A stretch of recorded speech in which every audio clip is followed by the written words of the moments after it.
करने के बाद कुछ दशकों तक भारत के लोग आजादी में अपने पुरखों के योगदान पर अभिभूत रहे, लेकिन धीरे धीरे उनकी कुर्बानियां हमारी सुविधाओं और दुविधाओं की भेंट चढ़ गई।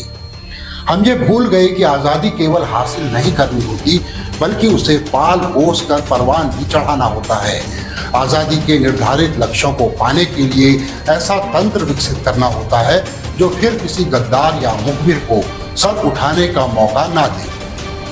हम भूल गए कि आजादी को बरकरार रखना एक सतत प्रक्रिया है, जिसमें हर पल व्यवस्था के उन नकारात्मक पहलुओं को पहचान कर उन्हें खत्म किया जाना चाहिए जो फिर से लोगों को गुलामी की मानसिकता में धकेल सकते हैं।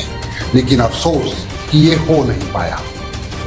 आजाद भारत ने संविधान के जरिए खुद को समाजवादी, लोकतांत्रिक, पंथ निरपेक्ष देश की संकल्पना के साथ जोड़ा और नागरिकों के मूलभूत अधिकारों के जरिए विकास की प्रक्रिया को अंतिम पायदान पर खड़ी जनता तक पहुंचाने का बीड़ा उठाया। देश में सांप्रदायिक सौहार्द और सद्भावना का वातावरण बनाने के लिए उचित कानून भी बनाए गए, लेकिन देश के शुरुआती 4 दशकों में सत्ता पर रही कांग्रेस ने आजादी के आंदोलन की कोख से निकली राजनीतिक चेतना पर अधिक भरोसा किया। वो ये भूल गई कि राष्ट्रीय आंदोलन के दौरान जो सांप्रदायिक ताकतें देश को बांटकर ब्रिटिश हुकूमत से वैधानिकता हासिल कर चुकी हैं, वो आजादी के बाद भी अपना खूनी खेल जारी रखेंगी।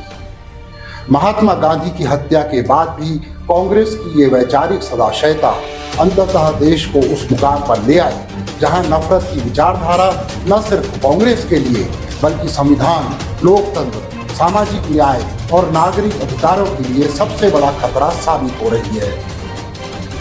कांग्रेस ने देश में वैज्ञानिक सोच को बढ़ावा तो दिया, लेकिन संविधान और लोकतंत्र विरोधी तंत्र मंत्र षड्यंत्र को खुला छोड़ दिया।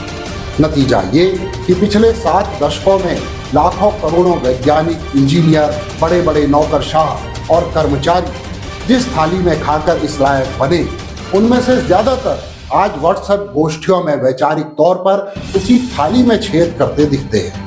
इन्हीं कुछ मूर्खों को बनाने और पालने में हमने अपनी 7 दशकों की आजादी की सारी कमाई लुटा दी। देश के लोग भले ही अपने विकास की यात्रा में आए इस नकारात्मक बदलाव को भूल जाएं, लेकिन इतिहास इन सभी मूर्खों को 21वीं सदी पर लगे काले धब्बों के जरिए याद रखेगा।